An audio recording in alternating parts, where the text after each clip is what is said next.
Welcome everyone. The Wenatchee High School Forefront Suicide Prevention Team will be providing a short video series focused on suicide prevention with the hope of providing you with some important ways you can possibly help someone who is struggling. Talking about suicide is hard and brings up lots of worries for people. I know it does for me. There are lots of myths about suicide and many things we just don't know. Why don't we take a minute to chat about some of what we do know, as this could be helpful. Yep. People often worry, I know I have, that asking about suicide will plant ideas or cause suicide. That is hard. The fact is, asking about suicide does not cause suicide.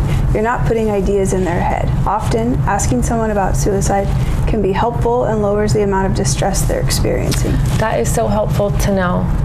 I'm wondering, does suicide affect everyone or just certain people or groups? Yeah, that's a great question. Suicide affects all communities. People of any background can be at risk for suicide. Are there protective factors against suicide? Yep. Connections are important. Being connected to friends, family, culture, and community can be helpful. Good coping and problem-solving skills are also important. Limited access to lethal means and access to physical and mental health care can be protective factors too. Let's highlight some quick statistics on why this topic is so important to talk about. For sure. Did you know that between 2009 and 2019, there was a 36% increase in high school students considering attempting suicide? Wow. Did you know that suicide is also the second leading cause of death among young people? Those are some really difficult statistics to hear.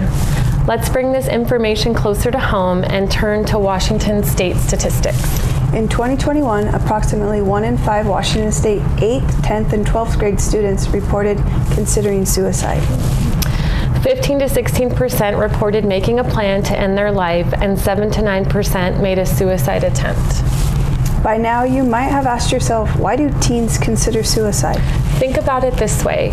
When someone is struggling, has feelings of being extremely alone, and feeling like a burden, this can result in immeasurable pain.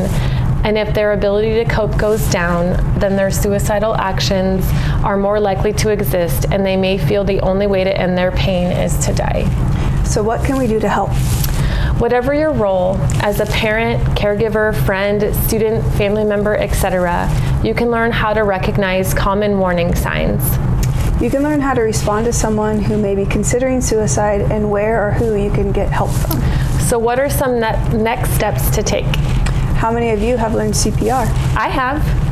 Just like CPR, the goal is to help a person in their immediate crisis until professionals can take over their care. LEARN is the acronym you can use to help remember some of these life-saving skills.